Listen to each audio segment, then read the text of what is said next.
Assalamualaikum, jumpa lagi dengan saya Anas di channel MA Tech. Kali ini kita akan bahas HP mantan flagship yang harganya sekarang udah murah. Saya dapat 2,2 jutaan kondisi second. Tapi sekarang saya lihat lagi, itu stoknya udah pada habis, udah jarang. Speknya paling mantep ya di harga sekelasnya dibanding HP second lain. Di sini tuh mantepnya merata, bukan satu sisi aja. Pakai Snapdragon 855, layar bagus, kamera oke, dan baterai lumayan, nggak kecil-kecil banget.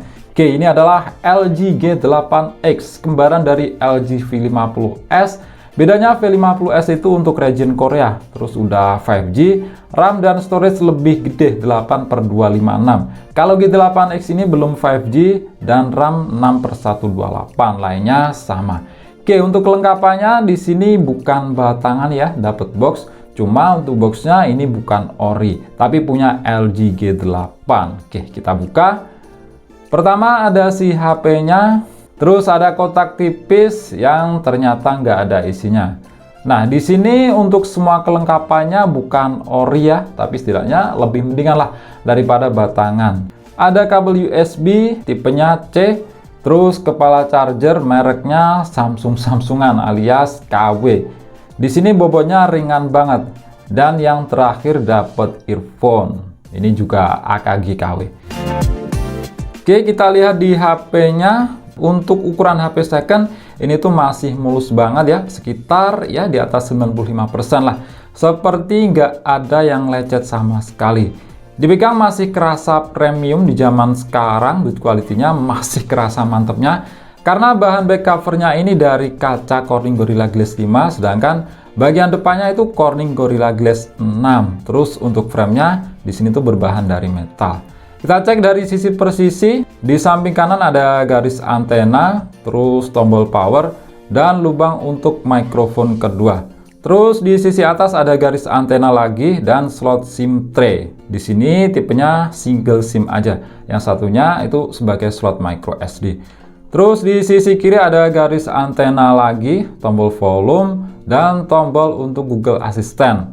Lanjut di sisi bawah ada lubang untuk speaker, lubang jack audio 3,5 mm, lubang untuk mikrofon, dan port USB Type-C yang udah versi 3.1. Beda dengan HP Cina yang sebagian besar itu masih pakai versi 2.0. Mantapnya di sini sudah support DisplayPort dan mode desktop, nggak perlu pakai converter lagi. Tinggal pakai kabel Type-C to HDMI dicolok ke monitor. Jadi deh, layar HP itu lebih besar dan no delay. Nanti kita coba fitur ini. Lanjut di bagian belakang ada logo LG, G8X XTENQ, dual kamera, dan LED flash. Housing kameranya ini rata ya, jadi satu dengan back cover, jadi nggak ada framenya. Terus di bagian depan ada layar, kamera depan, sensor-sensor, dan lubang untuk earpiece yang juga sebagai speaker kedua. Karena HP ini speakernya sudah dual speaker stereo. Oke, sekarang kita nyalakan. Seperti ini tampilan layar utama dari LG G8X. Layarnya ini berukuran 6,4 inch yang menurut saya pribadi ukuran yang pas ya. Nggak kegedean juga nggak kekecilan. Terus pakai model kamera water drop notch. Untuk bezel di sekeliling layarnya ini lumayan tipis ya, karena lihat di bagian dagunya ini. HP zaman sekarang banyak yang lebih tebal. Untuk kualitas layarnya ini mantep banget, gonjreng, khas LG karena pakai panel OLED yang kualitasnya nggak kalah sama Super AMOLED-nya Samsung. Warnanya itu tajam banget, hitamnya juga pekat. Nah, untuk sensor pemindai sidik jarinya ini udah kekinian ya, yaitu di dalam layar. Kita coba.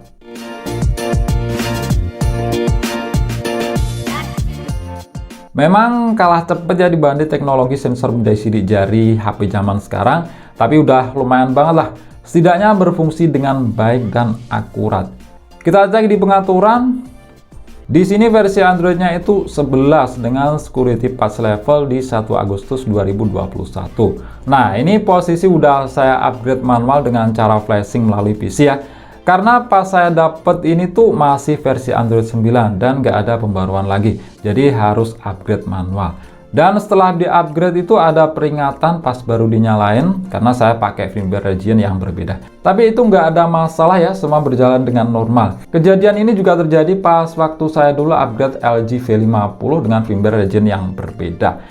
Nah, di sini tuh nggak ada bahasa Indonesia ya, tapi ini udah saya akali, saya injek bahasa Indonesia dengan aplikasi More Local 2 dengan metode CMD di PC.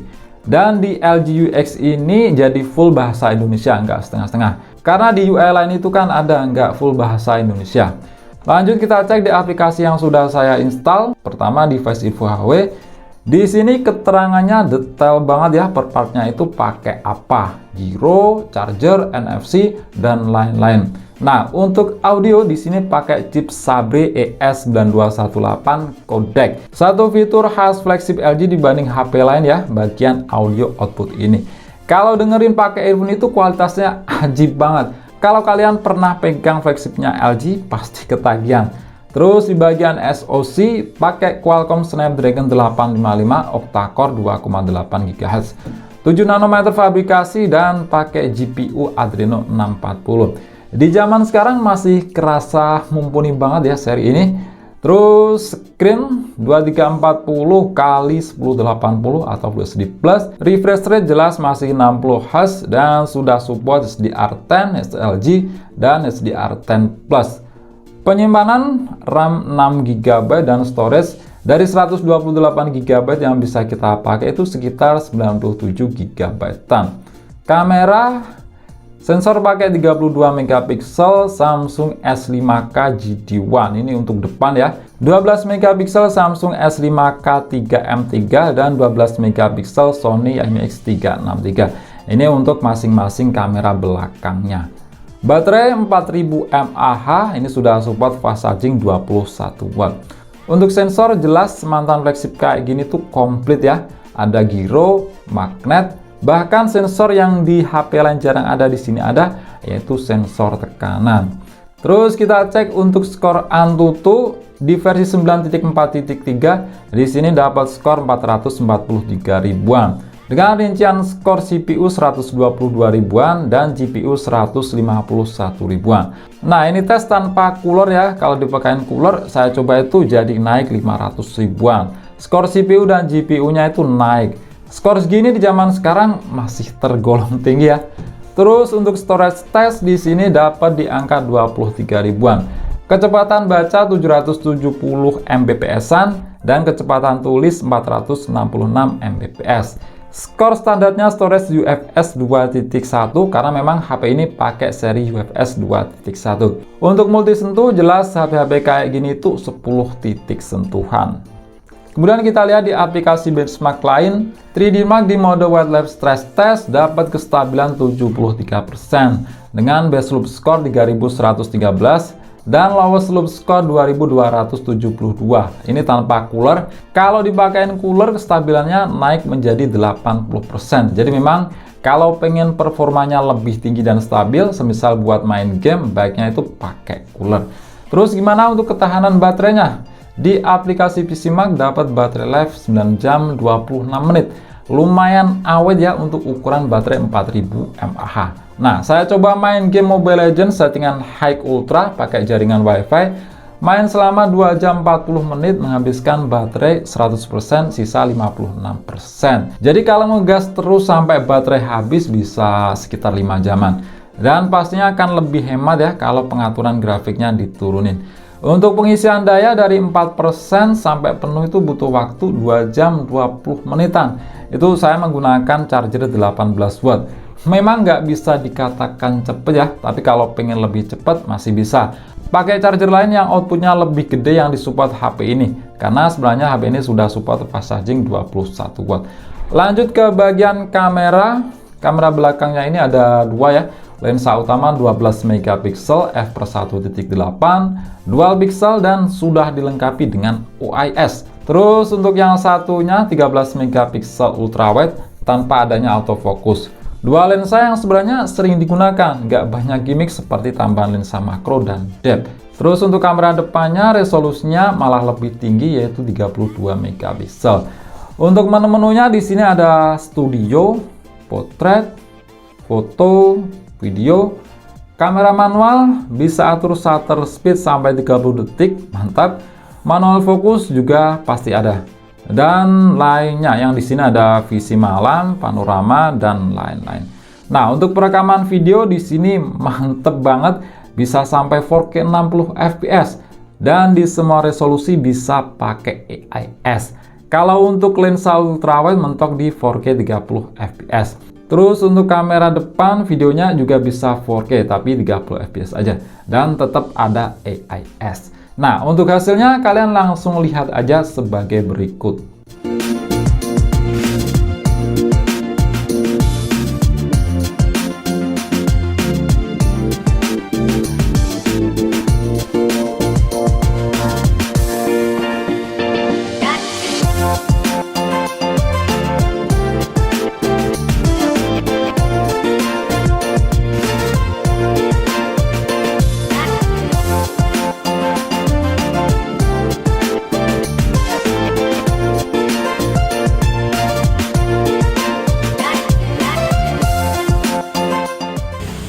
Oke, ini adalah hasil perekaman video dari kamera belakang LG G8X, resolusi Flash di 30 fps dengan AIS aktif. Dan di Flash di 30 fps ini langsung bisa kita switch ya ke lensa ultrawide seperti ini. Oke, mantap, sama-sama stabil banget. Kita balikin lagi. Oke, 4K 60 fps, mantap. Di sini tuh untuk stabilizernya tetap jalan. Nah, yang saya suka dari beberapa HP LG ya seperti ini ya. Entah di resolusi apapun, di fps berapapun, stabilizer itu tetap jalan. Cuma kalau di resolusi ini itu nggak bisa kita switch ke lensa ultrawide ya.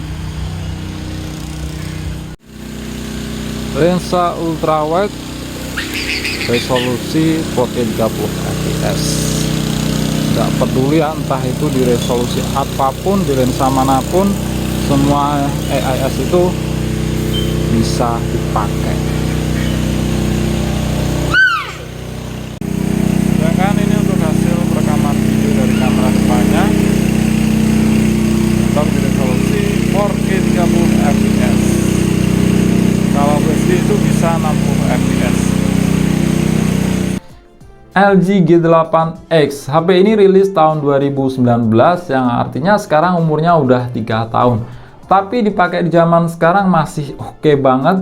Untuk penggunaan normal harian jelas Snapdragon 855 masih kerasa satset. Kalau untuk bermain game juga masih ayo. Di sini saya udah coba 3 game. Pertama Mobile Legends, settingan dimentokin grafik ultra. Kalau refresh rate jelas masih high, menyesuaikan layar HP ini yang masih 60 Hz. Di aplikasi Vitesse Perfdog ini kalian bisa lihat ya, dapat FPS rata-rata 58,4 fps. Memang naik turun tapi seringnya di 57 sampai 58 fps. Tapi itu masih nyaman-nyaman aja, nggak kerasa anjlok dropnya. Tapi beberapa kali juga turun 52 sampai 55 fps. Kalau kalian lihat ada beberapa turunan sampai 47 fps, itu hal yang wajar karena baru mati. Ini tanpa cooler ya. Kalau dipakein cooler, FPS-nya jadi lebih stabil, rata-rata 59 fps dan itu cukup rata.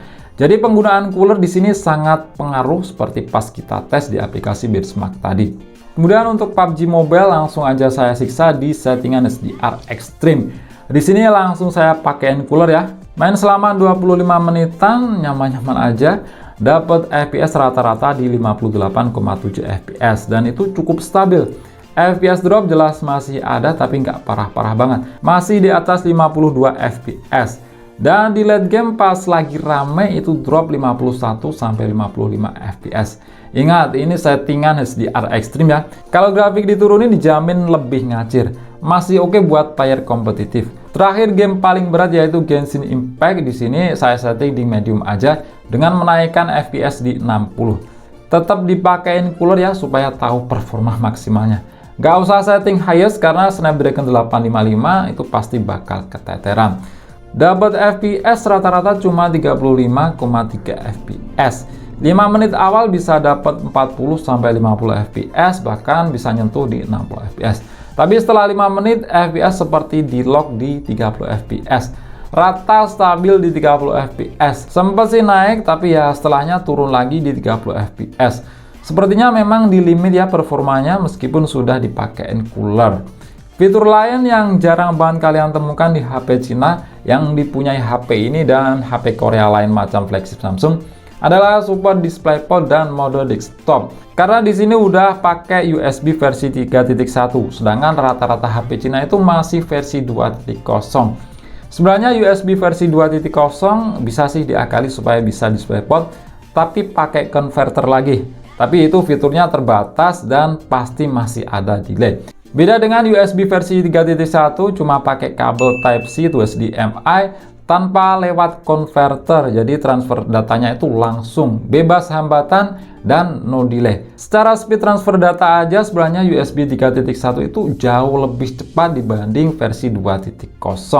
Di sini saya pakai model USB hub ya, supaya bisa sambil dicas dan bisa ditambah perangkat lain macam mouse, keyboard, flash disk, dan lain-lain. Tanpa otak-atik, langsung colok, layar HP langsung tampil di monitor. Jadi lebih puas menikmati konten di layar yang lebih besar. Di sini tanpa delay dan suaranya juga langsung ditransfer.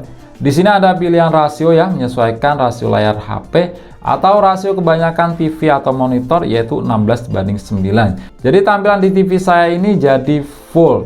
Buat game macam emulator PS2 dengan aplikasi iTrace 2 jadi lebih mantap. Kontrolnya itu pakai gamepad. Jadi ibarat HP kita jadi konsol game.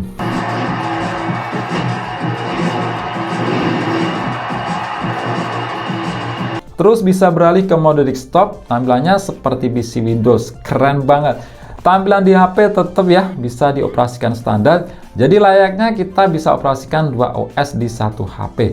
Di mode desktop ini jelas multitasking itu jadi lebih mantap dengan multi Windows. Terus beberapa aplikasi juga pindah ke mode desktop. Enak banget semisal buat mengetik skripsi di aplikasi Microsoft Word. Pengalamannya itu mirip-mirip kayak di PC Windows ya, cuma kalau ini OS Android desktop. Oh ya, yang kalian harus catat, mode desktop ini hanya tersedia untuk versi Android 10 dan ke atas ya. Untuk versi Android 9 belum bisa, hanya DisplayPort standar aja. Makanya tadi saya upgrade ke versi Android 11 supaya bisa menikmati fitur ini. Oke, itu aja untuk video kali ini. Klik like jika kalian suka dan share jika kalian rasa video ini bermanfaat. Kita jumpa di video selanjutnya dan wassalamualaikum warahmatullahi wabarakatuh.